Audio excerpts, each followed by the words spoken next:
이는 내 생명의 회복자이며 내 노년의 공양자라. 곧 너를 사랑하며 7 아들보다 귀한 내 며느리가 낳은 자로다 하니라. 오늘 룻기 32번째 생명으로 돌이켜 의의 면류관을 주시는 아들이라는 제목으로 말씀을 나누겠습니다. 우리나라는 물론이고 세계 곳곳에서 그 남존여비 사상이 나타나죠. 그리고 이제 성경에도 이제 그런 내용이 많이 나타나는데요. 우리나라 영화 중에 80년대 그 시바지라는 영화가 있었습니다. 시바지는 이제 지금 말로 하면 대리모가 되겠는데요. 한국 영화의 거장이라는 그 임권택 감독이 연출했고 강수연이라는 배우가 그 어린 대리모 옥녀 역을 연기해서 베니스 영화제에서 아시아에서는 처음으로 그 여우 주연상을 수상한 영화입니다. 그 내용은 이런데요. 그 조선시대 그 대갓집 종손집에 그 손이 대가 없으니까 이제 부모님들이 그 시바지 여인을 드립니다. 시바지 여인으로 이제 그 강수연이 그 옥녀로 이제 나오는 거죠. 근데 이제 그 옥녀를 만난 그 남자가 옥녀가 이쁘고 사랑스러우니까 이제 잠시 마음이 끌립니다. 그래서 옥녀도 자기가 정말로 그 남자를 사랑하는 걸로 이제 처지는 잊어버리고 그 남자를 사랑하게 되는 거죠. 그런데 그게 그 시대에는 받아들여지지 않는 일이죠. 그 양반과 어떤 그런 상민이라고 합니까? 그래서 그 신분의 차야 때문에 이어지지 못하고 옥녀는 아기만 낳아서 이제 아기를 그대로 뺏기고 그리고 절망해서 옥녀는 자살을 하는 그런 영화입니다. 지금도 그런 경향이 없지 않지만 옛날에는 이 대를 잇는다 하는 일이 굉장히 중요했습니다. 그래서 이 아들을 낳는 일은 또 이제 가문을 이어가는 일이기도 하죠. 그래서 아들을 낳지 못한 여자는 칠거지약을 저질렀다 해서 내쫓을 수도 있었습니다. 7가지 쫓을 수 있는 악행이라는 게 칠거지약인데요. 그 중에서 이제 가장 큰 게 아들을 낳지 못하는 겁니다. 그래서 그때 이제 그 아들을 내쫓는 대신에 쓰는 방법이 이제 시바지, 대리모를 쓰는 일이었죠. 이 성경에도 이제 많이 나타나는데요. 그 아담에서 예수까지의 그 이름을 보면 남자, 아들을 통해서만 이 대가 이어지는 그런 장면이 나타나죠. 그리고 민수기에서도 여자의 서원이 무시되고 그런 또 이제 말씀이 나오고 또 바울은 또 교회에서 여자는 입을 다물고 잠잠하라라고도 이제 말합니다. 그러니까 성경을 만약에 이 겉으로 드러난 대로 보이는 대로만 보게 되면은 남존여비 사상으로만 보이게 되어 있습니다. 그 세계 곳곳에 편만한 그 남존여비 사상은 근데 사실은 하나님의 그 말씀, 하나님의 뜻, 그걸 오해한 데서 나타난 그 착각인 거죠.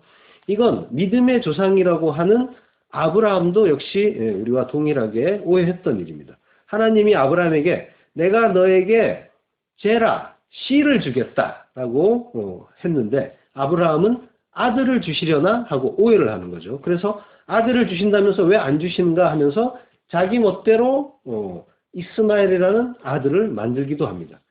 나중에 그 아브라함이 하나님의 명령을 따라서 이삭을 모리아 산에서 죽이는 시도를 하죠. 죽이지는 않았지만 아브라함은 분명히 하나님이 가로막지 않았으면 죽였을 겁니다. 죽인 겁니다. 아브라함은 이삭을.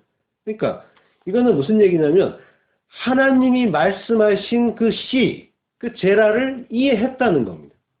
그래서 나를 구원하는 것은 눈에 보이는 그 아들이 아니라 구원의 진리, 하나님의 거룩한 씨로구나. 이걸 이해했다는 이야기가 되는 겁니다. 그러니까 아들은 뭡니까? 그 진리, 생명의 씨, 이 제라를 가진 자, 그를 아들이라고 하는 겁니다. 이걸 모형으로 보여주는 게 이 생물학적인 남자인 거예요. 남자는. 그걸 알라고 주신 게 남자예요. 그러니까 우리가 뭐 남자 여자 이 구분이 결국 마지막에 그 하늘 나라에 가면은 없다고 하죠. 그러니까 이 땅에서 잠깐 진리를 가르쳐 주기 위해서 그렇게 이 구분을 만든 겁니다. 생물학적으로. 이걸 안다면은 뭐 눈에 보이는 아들, 딸 이걸 구별하거나 또 뭐 특별히 아들을 애지중지하거나 이래서는 안 되는 거죠. 그 아들, 그 자녀 속에 담긴 구원의 복음, 그 진리를 깨달았으면 어떻게 해야 합니까? 아브라함처럼 모리아산에서 죽여버리는 겁니다.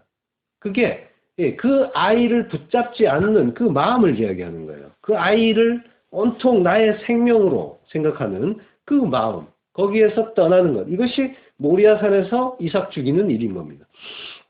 더 이상 마음으로 이 아들, 내 자녀가 내 생명이다 하지 않는 것입니다. 그 아이를 통해서 주시는 하나님의 뜻이 중요한 거고 그걸 깨달아가는 것. 이것이 중요한 겁니다. 아이를 보면서 내 안에 우리가 이제 자녀들을 이제 보죠. 아직 없는 사람도 있겠지만 나중에 이제 그 자녀를 보게 되면은 이 아이를 통해서 나의 못다한 꿈을 이루고 우리의 가문을 이렇게 성장시키고 뭐 이런 그런 어떤 생활이나 어떤 이 땅에서의 어떤 성취 이걸로 볼 것이 아니라 내 안에 그 아이를 보면서 내 안에 하나님이 가지라고 하는 그 씨, 그 아들이 내 안에 있는가, 진리의 씨가 내 안에 들어왔는가, 이걸 돌아보셔야 되는 겁니다. 그러니까 눈에 보이는 대로 보는 그 가족관계나 이런 것들을 내 눈에 보이는 대로 보는 것이 하나님의 말씀을 보는 대로 보이는 대로 보아서 율법으로 보고 그리고 하나님한테 독사의 자식이라고 야단 맞은 일과 똑같은 일인 거예요. 그러니까 모든 사람이 다 하나님의 은혜가 아니면 하나님이 성령으로 이 눈과 귀를 열어주지 않으면 다 그렇게만 보고 살잖아요. 그죠? 다 그 아이들이 내 아들이 중요하고 남의 아들은 상관없고 그 아들을 통해서 뭔가 나의 어떤 위신을 세우고 또 나의 존재를 확장시키고 이것만 몰두한단 말입니다. 자녀들은 또 자녀들대로 내가 눈에 보이는 부모에게도 순종하지 못하면서 보이지 않는 그 하나님께 어떻게 순종하고 그분만을 사랑한다고 할 수 있겠는가? 이렇게 하나님이 모든 것 속에 담아주신 그 구원의 복음을 떠올리고 깨달아가는 겁니다. 자, 이는 내 생명의 회복자이며 내 노년의 복량자라 하죠. 그러니까 아들이 태어나니까 베들레헴의 여자들이 다 함께 기뻐하면서 한 말이죠. 이 말은 표면적으로 보면 이렇게 들립니다. 와, 이렇게 손자가 태어나서 가문을 잇게 되니까 얼마나 기쁘십니까? 조상님들 볼 그 면목도 서고 그 부담감을 큰 그 짐을 던 것 같지 않습니까? 이제 살 것 같으시죠? 또 이제 손자가 자라서 복양까지 해줄 텐데 이제 노후 걱정도 없겠네요. 그러니까 눈에 보이는 대로 보면 이런 이야기로 들린다는 겁니다. 그죠? 근데 정말 성경에서 그런 이야기 하겠느냐는 말이죠. 이는 내 생명의 회복자다 할 때 생명은 네페시라고 하고요. 숨쉬는 존재 생명이라고 합니다. 그리고 회복자 메시브라는 말은 슈브는 되돌아오다 회복하다라는 뜻이에요. 그 슈브라는 말의 히필 분사형입니다. 그러니까 되돌아오게 하는 자라는 그런 뜻입니다. 그러니까 회복자 맞죠? 근데 이 돌아온다 슈브라는 말은 어떤 의미로 주로 쓰이냐면요. 돌아오는데 어디로 돌아오냐면 하나님께로 돌아오는 걸 슈브라고 합니다. 주로 그런 의미로 씁니다. 그러니까 뭐예요? 하나님께로 돌아온다는 건 뭡니까? 회개를 뜻하죠. 회개라는 거는 우리가 내가 주인 돼가지고 선악과 먹고 스스로 하나님처럼 돼서 내 인생 나의 선악의 판단대로 그것만 내가 좋다고 생각하는 것만 붙잡으면서 열심히 살다가 살았는데 그게 아니구나. 하나님이 진짜 하나님이구나 하고 돌아오는 것. 이것이 회개입니다. 그러니까 우리가 일상에서 짓는 죄 하나하나 그걸 하나님께 잘못했습니다. 용서해 주세요. 이걸 회개라고 하는 게 아니라고 했죠. 근데 우리는 그걸 회개라고 알고 있으면서 이런저런 잘못 그 하나님께 고백하고 용서 구하고 그러고 나서는 뭘 어떻게 합니까? 나 이제 회개했으니까 깨끗하다는 거예요. 그리고 또 뭐라고 합니까? 혹시 깨닫지 못한 죄가 있으니까 기도하라고 하죠. 그래서 생각나지 않는 죄까지 생각나게 해서 회개하라고 또 그렇게 또 가르쳐 주긴 합니다. 근데 이게 카톨릭입니다. 신부들이 그래서 고해성사를 받는 거예요. 미주알고주알 자기 죄를 말하면 신부가 죄사함까지 다 해주죠. 하나님이 어떤 분인지, 내가 어떤 존재인지 알지 못하니까 이런 말도 안 되는 일들을 하는 겁니다. 기독교도 크게 다르지가 않습니다.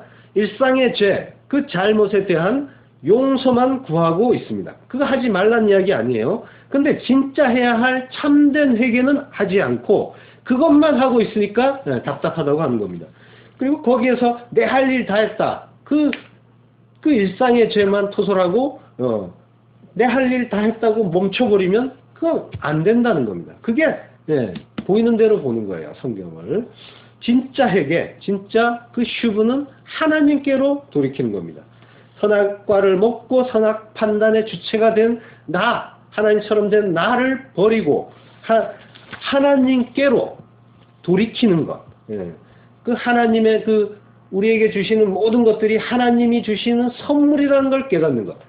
그동안에는 내가 선악 판단을 열심히 했잖아요. 그래서 어떤 건 내 마음에 들고 어떤 건 내 마음에 들지 않아서 화를 내고 분노하고 그리고 슬퍼하고 괴로워했어요. 근데 그게 아니라 모든 것이 다 하나님의 선물이었다는 걸 깨닫는 것. 이것이 하나님께로 돌이킨 거고 그걸 회개라고 하는 거예요. 하나님은 전지전능하시고 좋으신 아버지라는 걸 믿으니까 하나님이 주시는 모든 거는 다 선한 거예요. 그러니까 내 일상에 일어나는, 내 인생에 일어나는 모든 것들이 다 선한 선물이라는 겁니다. 그걸 깨닫고 그 모든 일 속에서 기뻐하는 것, 이걸 회개했다, 회복했다 하는 겁니다. 그러면 내 생명의 회복자라는 말은 뭡니까? 나를 생명으로 돌이키게 하는 자, 나를 참된 생명으로 돌이키게 하여 참된 생명을 갖게 하는 자, 그게 생명의 회복자인 겁니다. 그러니까 누구 얘기하는 겁니까? 예수 얘기하는 겁니다. 그 아들 통해서 예수 봤다는 겁니다. 아브라함이 이삭을 통해서 나를 구원하지 하는 이는 그 아들이구나, 그 씨구나, 이거 깨달은 것처럼 그 아들 통해서, 룻의 아들을 통해서 그가 생명으로 돌이키게 하는 그 아들이구나 하는 걸 깨달았다는. 성경은 그 얘기만 해요. 자, 모든 만물, 모든 그 말씀, 모든 상황, 이런 것들이 전부 하나님이 그 구원 설명해 주시는 겁니다. 구원의 그 복음. 그러니까 우리는 이 성경만이 아니라 일상에서 만나는 모든 일, 모든 자연, 이런 걸 통해서도 하나님의 뜻, 구원의 복음을 발견하고 깨달아야 하는 겁니다. 아들을 보면서 내가 이 아이 때문에 산다 하는 게 아니라 생명의 씨, 제라, 진리로 오신 그 하나님의 아들을 깨닫는 겁니다. 나는 그 아들로 사는 거지. 그거 깨닫는 거예요. 그거 알라고 주신 게 아들입니다. 이 땅에서 자녀를 주신 뜻이 그거 알라고 준 건데, 그 자녀들을 보면서 이가 내 생명이다, 나의 분신이다, 이 아이가 잘 되는 게 내가 잘 되는 거다, 이렇게만 보면서 어떻게 합니까? 공부에 닥달을 하고 있는 겁니다. 자녀들이 나고 내 존재 확장이니까 나와 동일시되고 있는 겁니다. 그래서 공부 잘하고 능력을 발휘하고 좋은 대학 나오고 좋은 직장 들어가고, 그래서 남보다 잘 살고 적어도 남부럽지 않게 사는 것, 이걸 행복이라고, 그걸 찾기 위해서 다들 일로 매진하고 있는 거예요. 망하는 겁니다. 하나님의 뜻은 온데간데 없고 인간들의 그 선과 악으로 보는 그 탐심만 가득한 세상인 거예요. 그 자녀들이 잘 됐다고 쳐봐요. 여기에서 잘 됐다, 잘 산다, 이런 말도 오해가 넘치죠. 하나님이 보시기에 잘 되고 잘 사는 자, 이것이 잘 살고 잘 되는 건데, 이 세상에서 말하는 그 인간들끼리 합의한 그 잘 살고 잘 되는 것, 이걸 가지고 우리들은 그렇게 되어야 잘 된 거라고 착각을 하면서 살아요. 아닙니다. 하나님의 뜻으로 보아야 돼요. 내가 하나님 뜻 가운데서 잘 죽어가고 있는가, 그 진리로 잘 완성되고 있는가, 이걸 보아야 하는 겁니다. 이 가치관 자체, 성도는 이 인생, 이 세상 사람들과의 그 가치관 자체가 다른 거예요. 뭘 가치 있게 보느냐. 세상 사람들이 말하는 그 가치는 뭐예요? 썩어 없어질 것들입니다. 불에 타버릴 것들이에요. 그걸 가치 있다고 생각하면 안 되는 겁니다. 먼저 그의 나라와 의를 구하는 자, 하나님 나라가 된 자, 그가 자기의 그 주체성, 독립성을 포기하고 하나님 절대 의존적 존재가 되고 하나님과 화평을 이룬 상태. 이걸 잘됐다, 잘 산다 하는 겁니다. 영혼이 잘된 같이 범사가 잘된다의 뜻이 바로 이것인 겁니다. 이 말씀 가지고 또 뭐 영혼이 잘된 같이 인생에서 생활이 잘 돼야 된다 이렇게 또 오해하는 사람들도 많죠. 하나님과 화평, 그 화평을 이루어야 하는 겁니다. 그 화평의 상태, 에이렘에 그것이 이루어졌을 때 그가 잘됐다, 잘 산다 하는 거예요.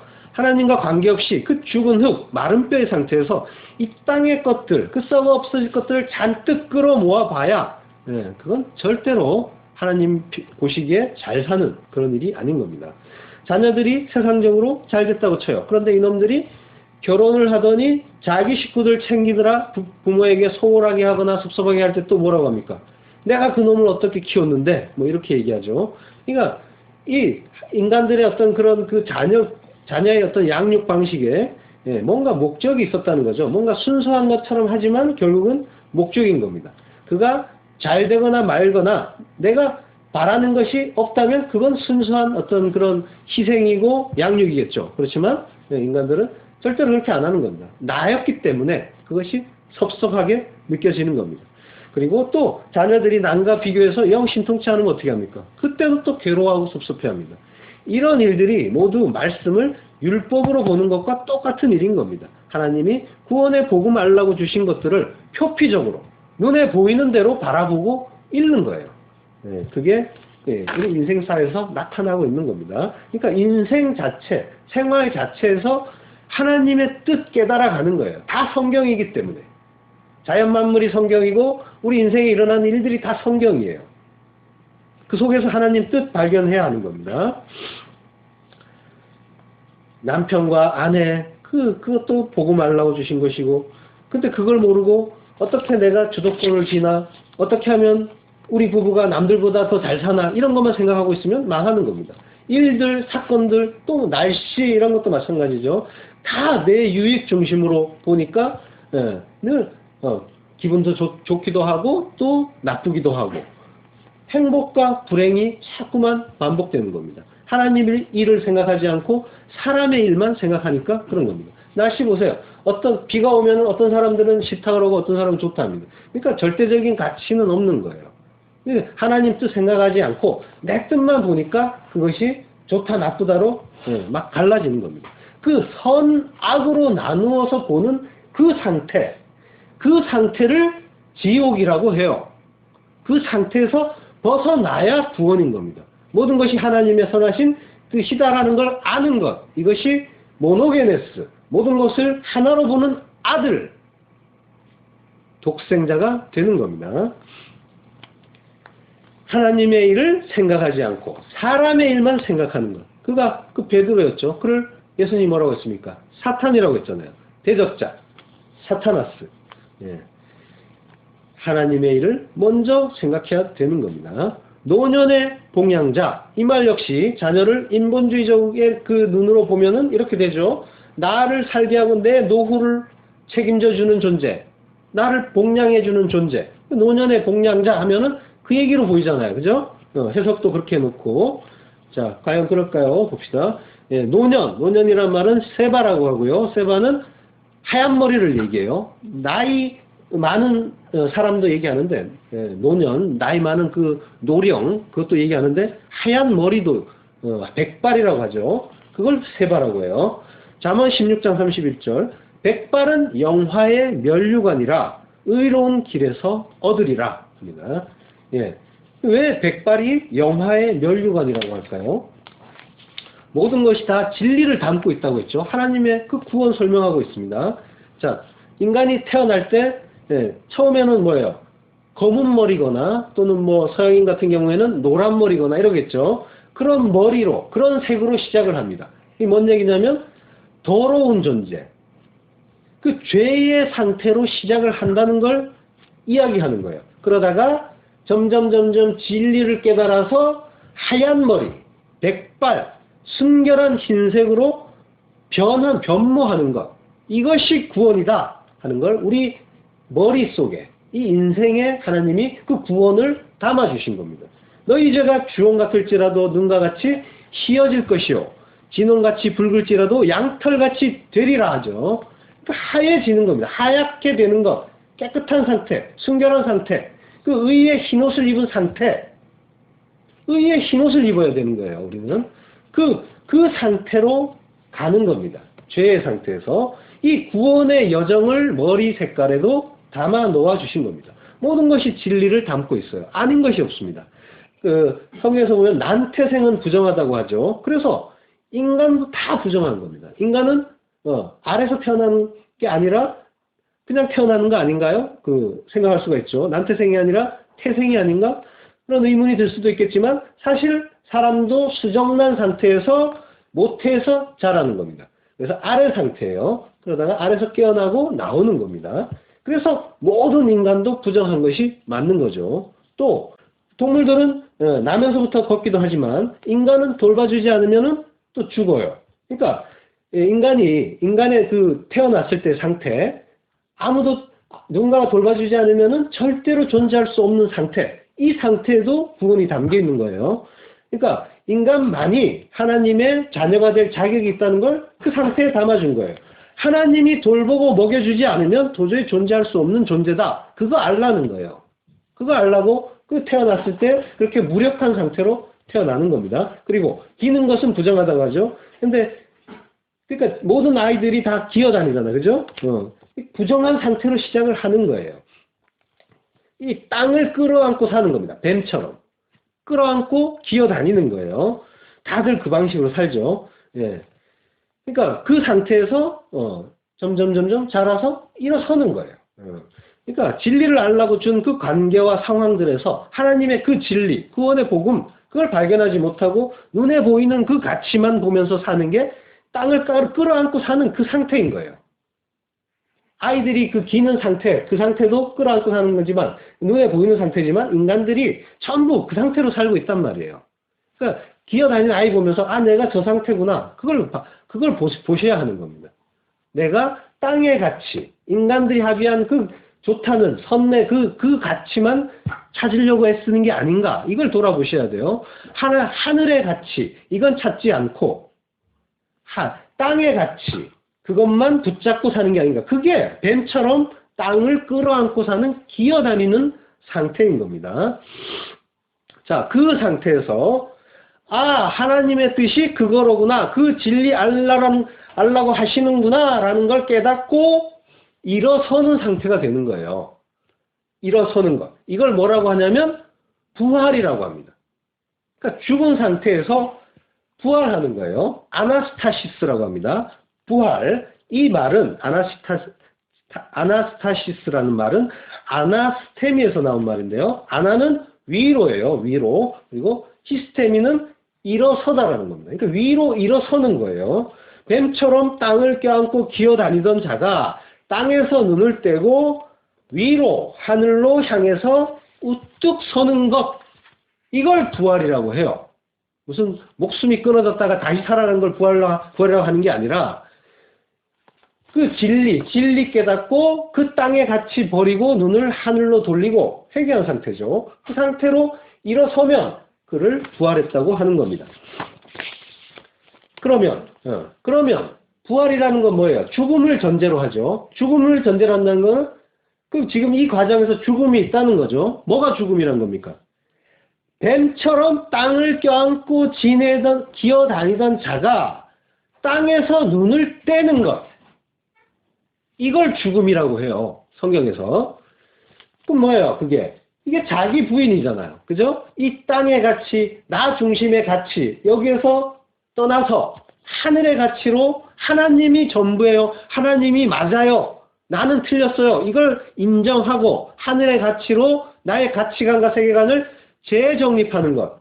이것이 자기 부인이지 않습니까? 그러니까 그 죽음이 자기 부인인 거고, 그걸 통해서 이 성경이 요구하는 이 자기 부인의 죽음이 계속적으로 성경은 이렇게 처음부터 끝까지 그거 요구하고 있는 거예요. 정교하게 그 이야기만 하고 있는데 모순도 없고 빈틈도 없습니다.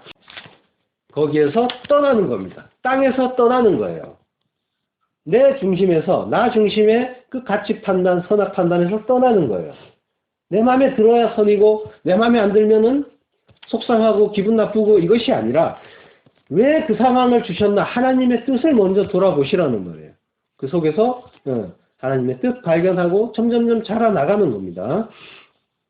자, 제 설교에 원어가 많이 나오지만 오래할 것 없어요. 내가 해석을 다 붙여주잖아. 그죠? 그러니까 원어를 자꾸 말하는 건 확인시켜 드리는 거예요. 내 말이 아니라 성경에서 원래 이 뜻으로 이야기한 거다 하는 그걸 알려주는 겁니다. 자, 백발이 영화로운 면류관이다 라는 거는 바로 이런 진리가 담겨 있는 겁니다. 성경에서는 또 하나님을 영화로운 면류관이다 라고도 해요.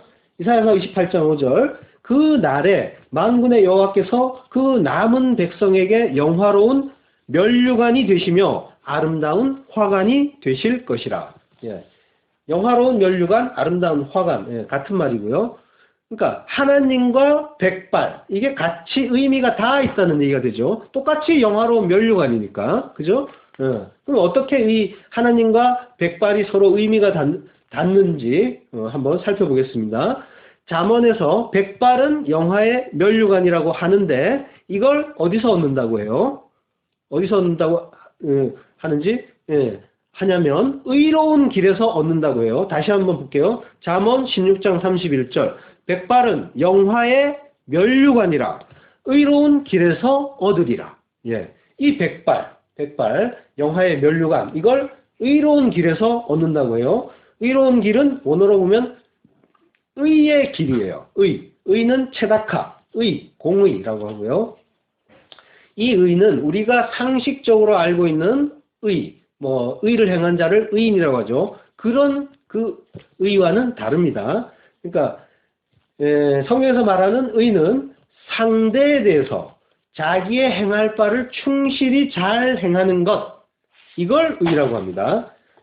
그런데 이 의를 체다카를 그러니까 우리가 살펴본 것처럼 복이니 형통이니 부흥이니 이런 그 오해된 말들을 살펴봤죠. 그것처럼 이 의에 대해서도 성경에 말하는 그 의와 또 그걸 해석하는 그 의를 그러니까 올바르게 해석하지 못하고 국어사전식으로 또 의를 가버린 거예요. 그래서 많은 사람들이 또 오해를 하고 있습니다.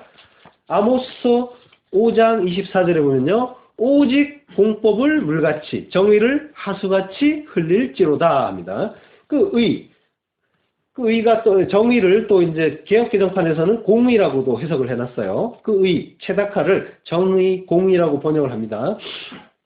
그러면 눈에 보이는 대로 이 아모스서의 말씀을 읽으면 어떻게 보이냐면요. 사람들은 하나님은 정의로운 사회를 만들라고 하시나 보다 이렇게 보게 됩니다. 그래서 이렇게 오해하고 많은 사람들이 신학을 공부했다는 사람들이 사회개혁이나 시민운동, 환경운동 이런 쪽으로 간 사람들이 많이 있습니다. 또 천주교에서는 정의구현 사재단이라는 그런 단체가 있죠. 또 이분들의 영향력이 굉장히 커요.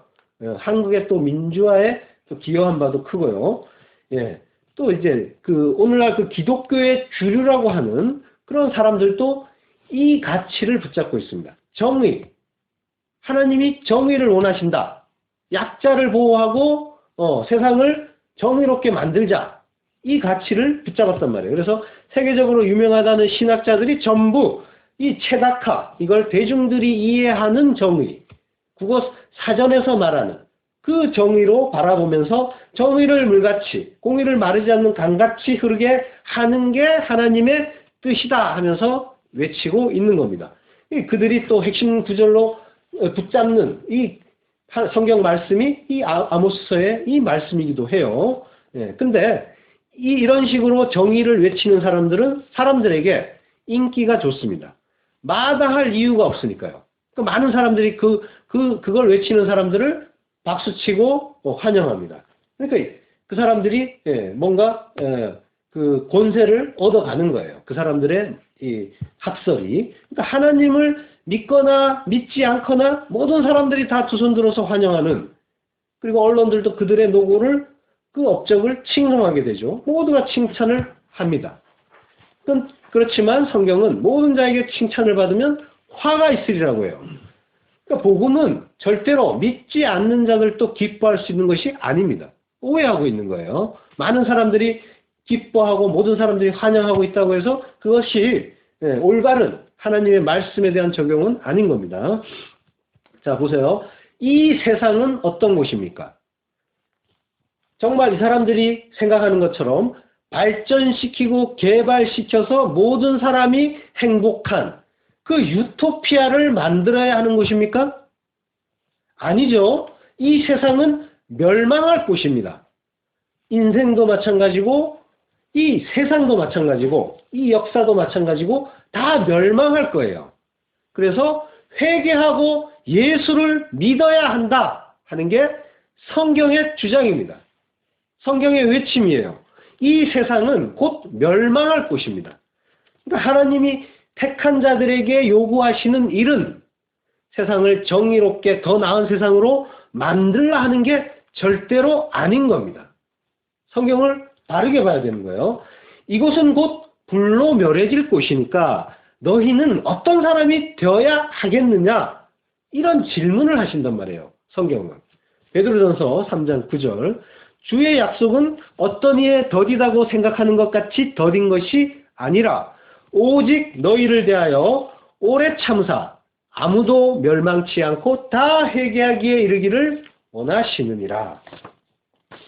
그러나 주의 날이 도적같이 오리니 그날에는 하늘이 큰 소리로 떠나가고 체질이 뜨거운 불에 풀어지고 땅과 그 중에 있는 모든 일이 드러나리로다.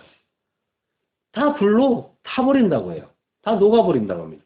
이 모든 것이 이렇게 풀어지리니 너희가 어떠한 사람이 되어야 마땅하뇨. 거룩한 행실과 경건함으로 하나님의 날이 임하기를 바라보고 간절히 사모하라. 그날에 하늘이 불에 타서 풀어지고 체질이 뜨거운 불에 녹아지려니와 우리는 그의 약속대로 의의 거하는 바 새하늘과 새 땅을 바라보도다. 예. 이 세상은 불로 멸해질 곳이니까 하나님의 날이 이르기를 간절히 사모하고 그의 약속대로 의가 거하는 바 새하늘과 새 땅을 바라보라고 하십니다. 그러니까 하나님의 의가 거하는 곳, 그곳이 새하늘, 새 땅이라는 거죠. 의가 거하시는 그곳, 새하늘과 새 땅을 바라보라는 겁니다. 하나님의 백성은 이 땅을 바라보면서 어떻게 하면 내 생활을 더 개선시킬까? 어떻게 하면 이 사회를 더 나은 사회로 만들까? 이걸 고민하는 게 아니라 새하늘과 새 땅, 천국. 천국은 어디요? 내 안. 약속의 땅은 내 안입니다. 내가 하나님의 나라고 성전이라고 했어요. 그러니까 내가 어떻게 하나님의 뜻대로 잘 죽고 하나님의 나라가 되는가? 그걸 바라보고 고민하라는 말입니다. 하나님은 공의로우신 분이기 때문에 죄와 함께 할 수 없어요. 그래서 죄를 보면 반드시 돌격한다고 하시죠. 그래서 모든 자들이 그분께 심판을 받고 영원한 형벌을 받아야 합니다.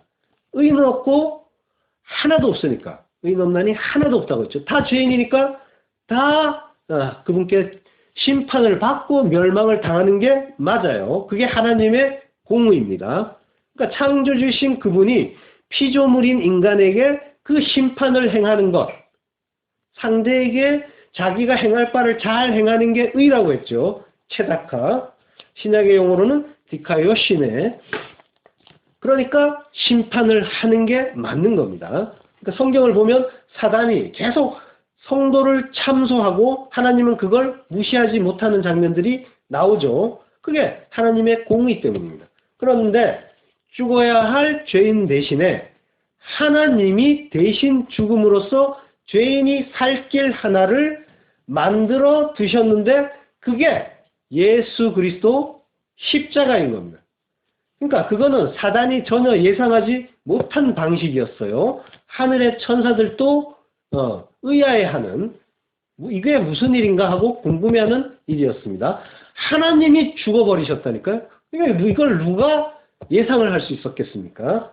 예, 그런데 이거는 창세 전에 하나님이 하나님의 아들과 약속하신 일이고 창세일에 성도들과 하나님이 택한 백성들과 약속하신 일입니다.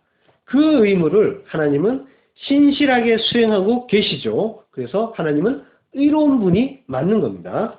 그러면 그 하나님의 약속을 믿는 자들, 그들은 어떻게 해야 의를 붙잡을 수가 있겠습니까?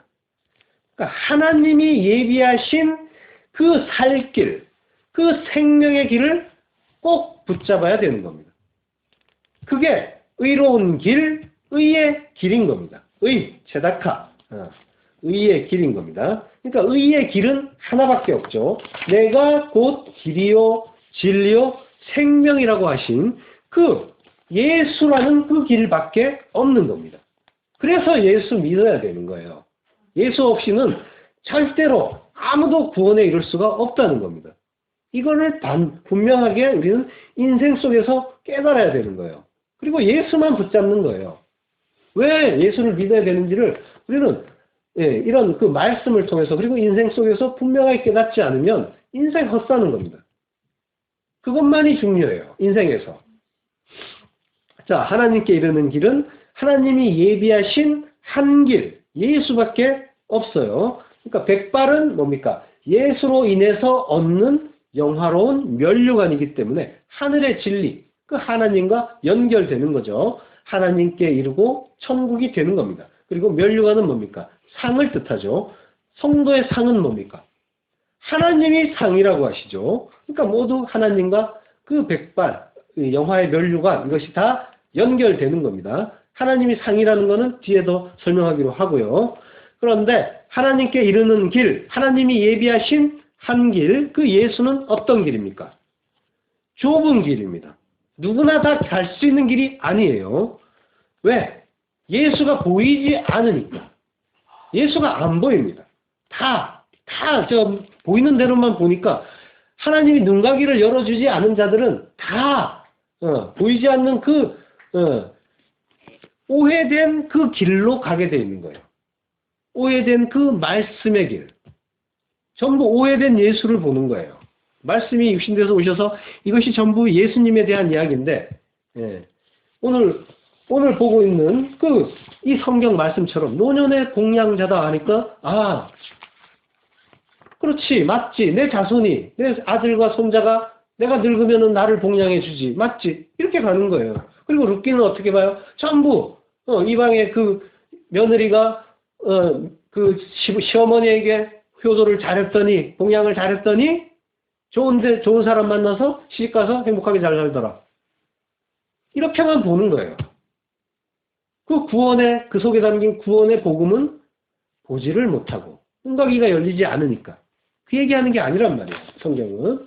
그러니까, 여러분이 언제까지 이 이야기를 저한테 들을지는 몰라요. 그렇지만 나중에라도 혹시 더 이상 제 설교를 듣지 못할 때는 이 예수 이야기 하시는 대로 가셔야 해요.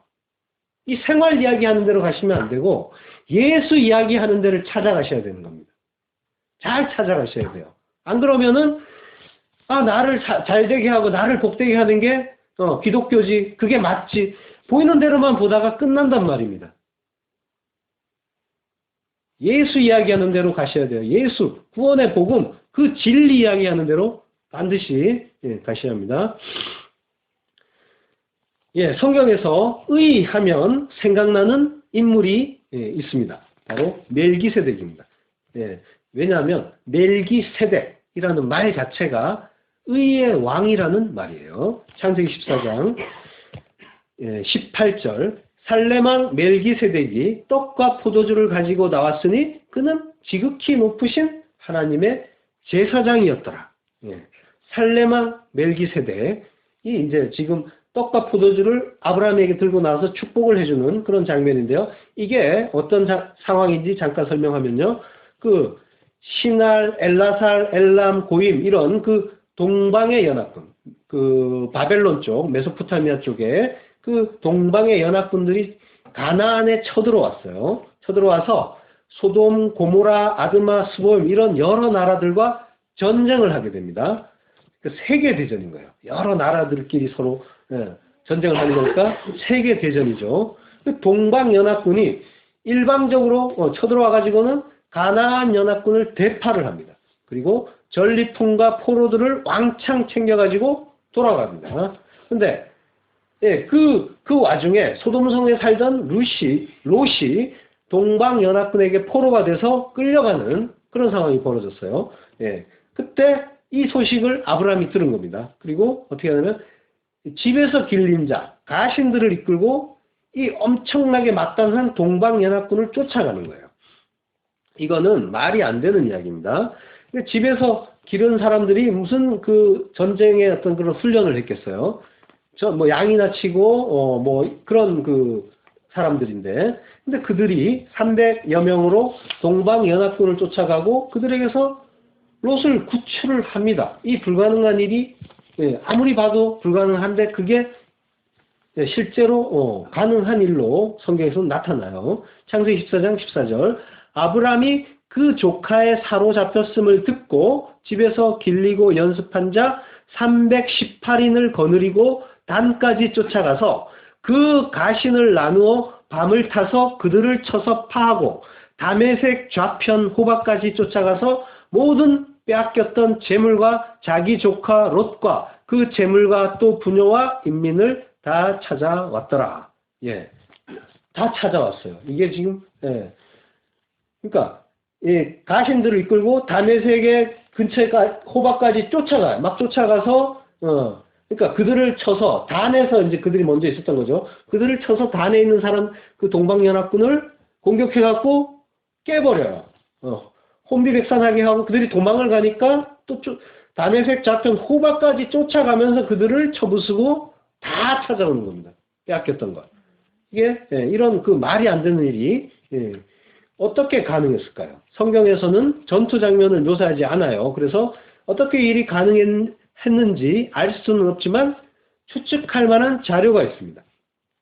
성경에 바로 기드온과 300용사 이야기죠.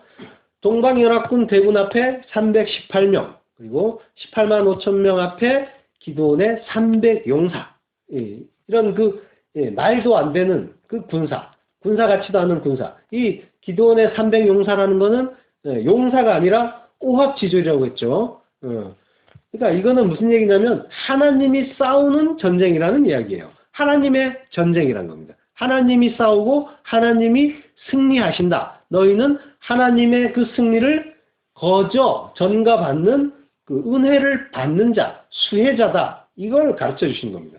그러니까 하나님이 그 전쟁을 이기고 종으로 끌려가는 하나님의 백성을 호출해내는 것. 이것이 구원이죠. 하나님이 다 하시는 겁니다. 우리의 구원을 위해서 하나님이 싸우시고 하나님이 승리하시고 거저 승리의 면류관을 씌워주시고 그리고 네가 이겼다 해주시는 겁니다. 근데 이거를 인본주의로 보니까 용사라고 해요. 그들이 잘해서 이긴 거라고 합니다. 겁을 먹고 쪼그려 앉아서 물을 마신 걸 가지고 한순간도 방심하지 않고 사주경계를 잘하는 용사들이라고 해요.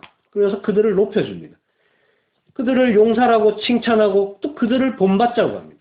그러니까 그 뒤에 계신 하나님이 안 보여요. 못 봅니다. 못 보니까 눈에 보이는 그 인간들만 높여주는 거예요.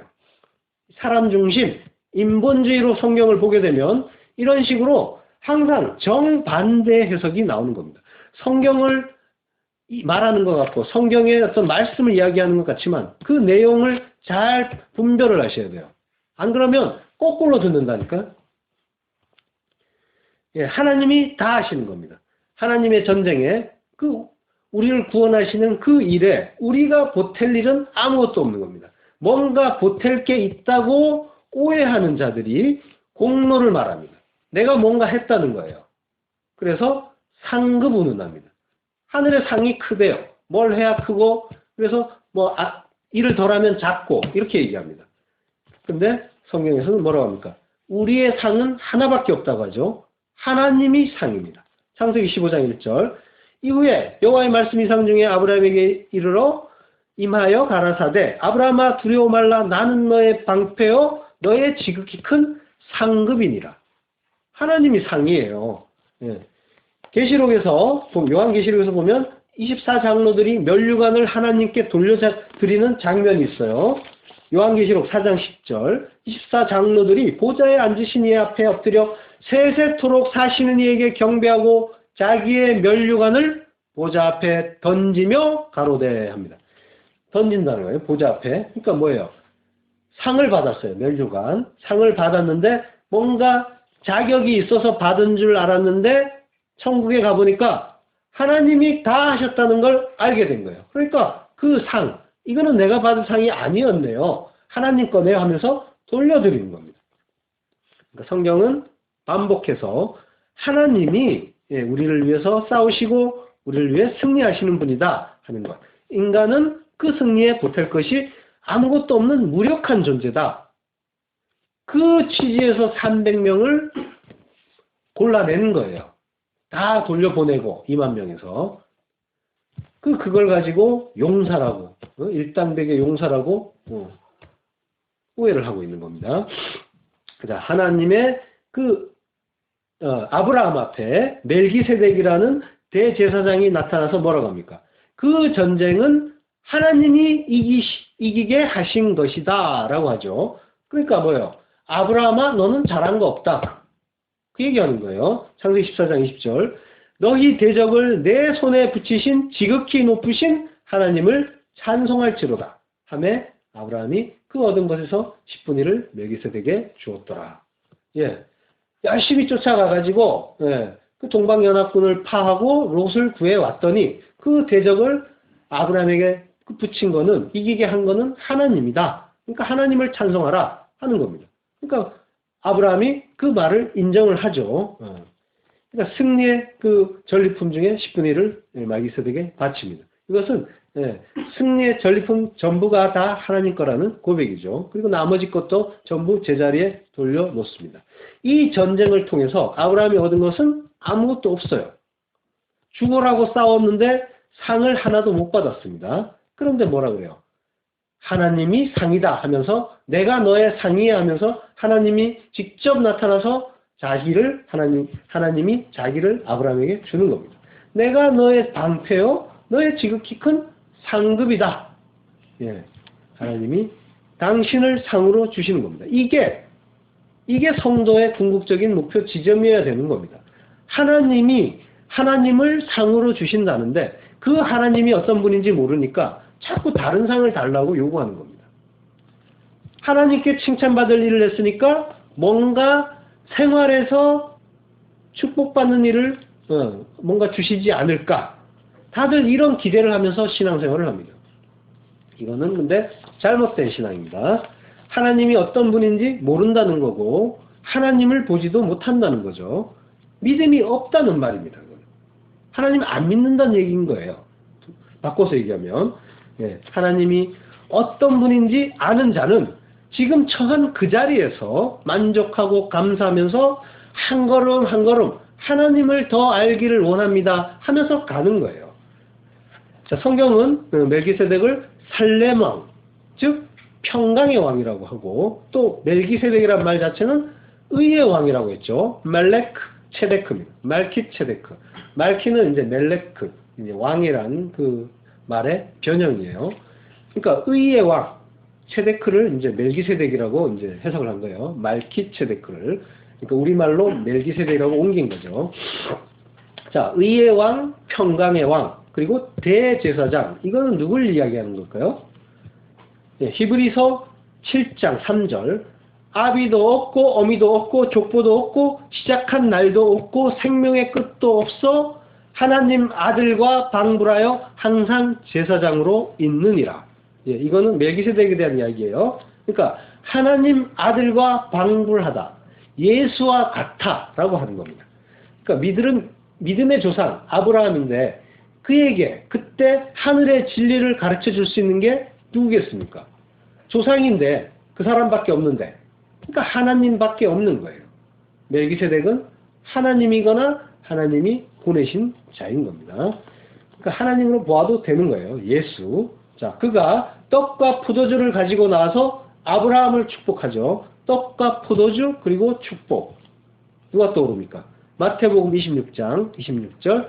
저희가 먹을 때 예수께서 떡을 가지사 축복하시고 떼어 제자들을 주시며 가라사대 받아 먹으라. 이것이 내 몸이니라 하시고, 또 잔을 가지사 살해하시고 저희에게 주시며 가라사대 너희가 다 이것을 마시라.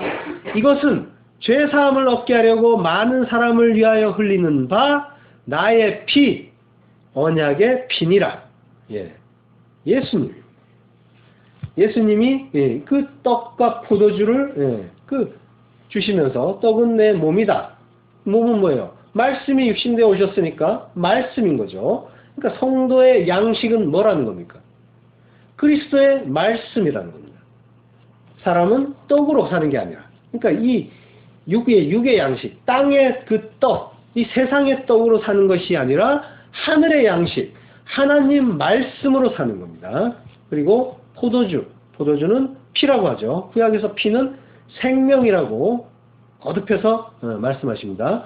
그러니까 죄사함을 얻게 하려고 많은 사람을 위하여 흘리는 바 나의 피, 언약의 피, 영원한 그 생명의 약속, 그 생명 주시는 그 약속, 이것이 피에 담긴 의미인 겁니다. 그러니까 그 피가 생명인 거예요. 그러니까 말씀과 영생의 언약을 하늘의 왕이신 우리의 그 어린 양, 남편인 그 신랑이 주신다고 하죠. 그런데 더 이상 무슨 상을 바라는 겁니까?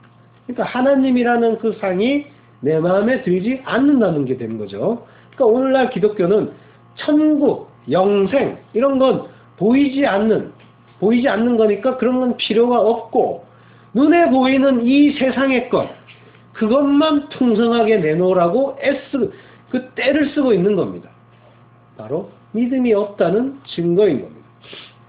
하나님의 말씀은 믿음으로만 들리고요. 그리고 하나님의 그 나라 또한 믿음으로만 보이는 겁니다. 그런데 그 믿음은 은혜로만 주어지는 거예요. 믿음조차도 나의 것이 아닙니다. 물론 나는 그 하나님이 주신 그 말씀, 그걸 통해서 그 믿음을 달라고, 그 성령 달라고 노력은 해야죠. 그렇지만 그 믿음은 하나님이 택하신 자에게만 은혜로 주시는 거예요. 택하지 않은 자는 뭐예요? 끝까지 못 알아보는 겁니다. 끝까지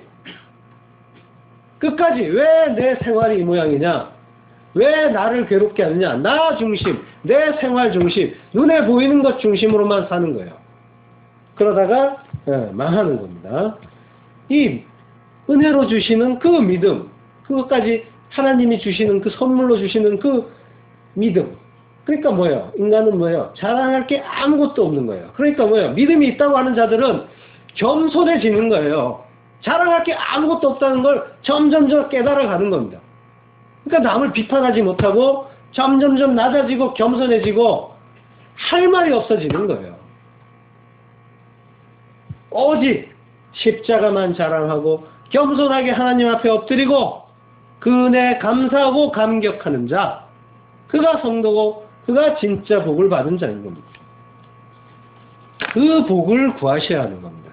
다른 복을 찾아서는 안 되는 거예요. 자, 노년의 복량자라는 말이 나오는데, 그 복량자는 담고 있다, 포함하다, 부양, 준비, 제공하다, 이런 뜻을 가진 쿨이라는 단어에서 나온 말이에요. 그 단어의 피해령이에요. 피해령은 뭐냐면 강조하는 거예요. 반드시, 꼭이라는 그 부사를 넣어서 해석하면 됩니다. 그러면 아이가 노년의 복량자라는 건 무슨 뜻입니까? 아이가 의의 길, 예수 그리스도로부터 얻게 되는 그 영화의 면류관을 반드시 꼭 주는 그런 자라는 겁니다. 역시 구원의 복음을 말하고 있는 겁니다. 그 아들, 우리에게 주어지는 그 아들, 룻에게 주어진 그 아들, 성경에 나오는 그 아들은 진리를 깨닫게 하는 그 존재인 겁니다. 누가복음 11장 9절, 내가 또 너희에게 이르노니 구하라, 그러면 너희에게 주실 것이요, 찾으라, 그러면 찾을 것이요, 문을 두드리라, 그러면 너희에게 열릴 것이니 구하는 이마다 받을 것이요, 찾는 이가 찾을 것이요, 두드리는 이에게 열릴 것이니라. 이 말씀을 보면서 열심히 나에게 필요한 것 달라고 그 구하는 사람들이 많죠. 그렇지만 뭘 준다는 겁니까? 성경에서 준다는 건 13절로 가면요. 너희가 악할지라도 좋은 것을 자식에게 줄 줄 알거든 하물며 너희 천부께서 구하는 자에게 성령을 주시지 않겠느냐. 성령 주신다는 겁니다. 그 생명, 그 예수 그리스도의 영, 하나님의 영, 그 영을 주신다는 겁니다. 성도는 하나님이 눈과 귀를 열어서 그 구원, 그 생명을 구하는 자로 자라가고 하나님은 성도에게 주겠다고 언약하신 그 진리의 생명을 반드시 꼭 주시는 겁니다. 이게 언약이고요. 그리고 하나님은 그 의를 행하시는 분이니까요. 그러니까 그 반드시 꼭 그걸 구하는 자에게 주시는 겁니다. 그러면 누구나 그걸 구할 수 있습니까? 아닙니다. 하나님이 눈과 귀를 열어준 자만 그걸 구하게 되어 있어요. 눈과 귀를 열어주지 않으면 구하라, 두드리라 하는데 열심히 다른 것만 두드리게 되어 있습니다. 눈에 보이는 것만 달라고 하게 되어 있어요. 하나님을 구하지 않는 겁니다. 그러니까 하나님이 사실은 성령 주시는 자만 성령 구하게 되어 있어요. 그걸 구하셔야 합니다. 그걸 구하지 않고 주시옵소서 이것만 외치고 있으면 안 되는 겁니다. 하나님이 주겠다고 약속하신 건 바로 성령, 하나님의 영, 예수 그리스도의 영인 겁니다. 성도는 그걸 구하는 자가 되어야 합니다. 성도의 기도는 하나님의 뜻을 구하는 기도여야 되고 그 뜻이 이루어지길 간구하는 기도여야 합니다. 내 일상의 유익을 외치고 있으면 안 됩니다. 노년의 복양자는 그래서 단순히 내가 늙었을 때 나를 먹여 살리는 그 아들 그 손자 이게 아니라 이런 생활의 염려를 해결하는 그 아이 그 이야기가 아닌 겁니다. 구원의 복음 역시 그걸 이야기하고 있는 겁니다. 세례 요한에게 병사들이 묻죠. 우리는 무엇을 해야 합니까? 합니다. 그때 세례 요한이 뭐라고 합니까? 사람들에게 강포하지 말고 무소하지 말고 무소는 이제 무고 죄가 없는데 함부로 고소하는 거 그걸 무소하지 말고 받는 요를 족한 줄로 알라라고 하죠. 받는 요 봉급입니다. 그러니까 성도는 생활을 염려하는 자가 아니라 처한 환경에서 족함을 알고 만족하면서 사는 자 그가 성도인 겁니다. 개발이니 발전이니 하는 이런 그 세상에서 하는 말 자기 개발이니 또 어떤 발전이니 하는 그런 말에 현혹되어서는 안 됩니다. 이거는 사단이 미혹하는 말인 거예요. 하나님은 지금 나에게 가장 좋은 것을 주고 계십니다. 나는 지금 힘들고 괴로운데 이게 좋은 거냐 할 수도 있습니다. 그렇지만 아닙니다. 가장 좋은 겁니다. 하나님은 전지전능하신 분입니다. 내 영적인 상황에 가장 적절한 것들 그것들을 한량없는 은혜로 퍼부어주고 계신 겁니다. 출애굽 때 광야에서 이스라엘 백성들이 그 불뱀을 만나는 이야기가 있죠. 근데 그 불뱀을 누가 보냅니까? 마귀가 보냅니까? 아니죠. 하나님이 보냈습니다. 민수기 21장 6절 여호와께서 불뱀들을 백성 중에 보내어 백성을 물게 하심으로 이스라엘 백성 중에 죽는 자가 많더라. 하나님이 우리를 물게 하려고 불뱀을 보내는 겁니다. 하나님은 우리 아버지고 우리를 사랑하시고 좋은 것 주기 원하시는 분이라고만 배운 분들은 이 구절이 이해가 안 됩니다. 하나님이 불뱀을 보내서 우리를 물어 뜯으라고 하신단 말입니다. 우리 인생에도 수많은 불뱀들이 달려들 겁니다. 그때 여러분은 그거 없애달라고 기도해서는 안 됩니다. 그걸 보내신 분이 하나님입니다. 뭔가 뜻이 있어서 하나님이 나에게 보내신 겁니다. 그러니까 그 뜻을 깨닫고 그리스도의 장성한 분량으로 자랄 생각은 하지 않고 나에게 왜 이런 고난을 주시냐 하면서 소리치고 원망하고 울고만 있으면 안 되는 겁니다. 하나님이 왜 불뱀을 보냈습니까? 민수기 21장 8절 여호와께서 모세에게 이르시되 불뱀을 만들어 장대 위에 달라. 물린 자마다 그것을 보면 살리라 합니다. 그러니까 불뱀을 만들어 장대 위에 걸라는 건 노뱀을 이야기하는 거예요. 노스로 불뱀을 만들어서 장대 위에 높이 달라고 합니다. 예수님의 십자가를 예표하는 겁니다. 물린 자마다 그걸 보면 살리라. 그러니까 하나님의 뜻은 뭡니까? 그걸 보는 거죠. 높이 달린 그 십자가를 보라는 게 하나님의 뜻인 겁니다. 그러니까 십자가를 보게 하기 위해서 불뱀을 보내서 그를 물게 한 겁니다. 하나님의 뜻은 십자가에 물리고 그 물린 자만 불뱀을 보고 사는 겁니다. 장대에 높이 걸린 그 불뱀, 노뱀, 십자가. 하나님의 뜻은 그걸 보게 하는 거에 목적이 있는 거예요. 성도가 이 세상에서 불뱀에게 물려 아픈 그 상황은 십자가를 보게 만드는 그 은혜를 주시기 위해서 허락하시는 그런 일인 겁니다. 그러니까 성도는 인생에서 불뱀이 나타나지 않게 해주세요 하는 그 기도를 해야 하는 것이 아니고, 진짜 하나님은 그 불뱀을 안 보내는 게 아니라 불뱀을 보낸다니까요. 굳이 보내서 물리게 하고 십자가만 바라보게 하는 겁니다. 그게 진짜 하나님의 사랑이고 은혜라는 거예요. 그러니까 택한 자는 어떻게 된다는 겁니까? 불뱀에게 물려야 된다는 겁니다. 성도는 인생 내내 불뱀에게 물릴 겁니다. 불뱀이 들이닥칠 겁니다. 왜? 그래야만 십자가 바라보니까. 십자가 의지하니까. 다른 거 의지하면 안 되니까 하나님은 택한 자에게 그 불뱀을 보내주실 겁니다. 그러므로 참 성도의 기도는 내 인생에 그 불뱀 오지 않게 해달라, 없애달라 하는 것이 아니라 그 불뱀 보내주셔서 감사합니다. 불뱀에게 물려 죽게 하시니 감사합니다. 이 고통 주시니 감사합니다. 십자가만 바라보라고 이 불뱀 주시니 정말로 감사합니다. 이리로 가야 되는 겁니다. 그 독한 불뱀이 내가 하나님의 택한 자라는 증거인 겁니다. 하나님이 나를 버리지 않으셨다는 증거인 거예요. 그 불뱀이 없을 때 오히려 하나님의 그 불뱀을 구하셔야 합니다. 하나님이 나를 버리신 게 아닌가 의심하셔야 합니다.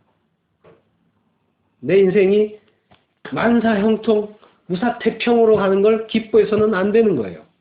오히려 그 불뱀이 나에게 올 때 내가 십자가만 바라볼 수 있게 해주셔서 감사하다고 그때 그 은혜를 감격하고 하나님의 은혜를 찬양하는 겁니다. 그 뜻을 잘 깨달아 보세요.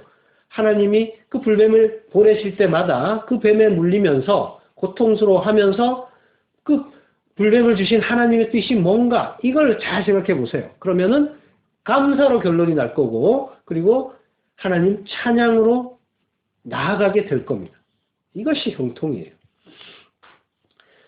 지금 처한 그 자리에서 기뻐하고 감사하면서 잘 죽고 하나님과 동행하면 이것이 찰나의 형통인 겁니다.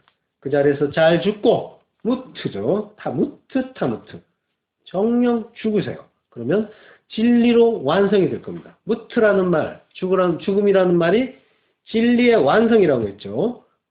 그 진리로 완성이 되면 진리가 너희를 자유케 하리라.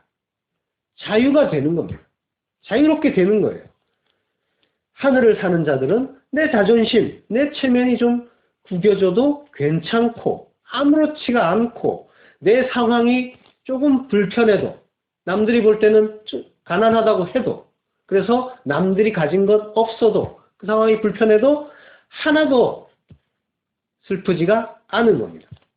내 인생에 불뱀이 올 때 어떻게 하라고요? 감사합니다.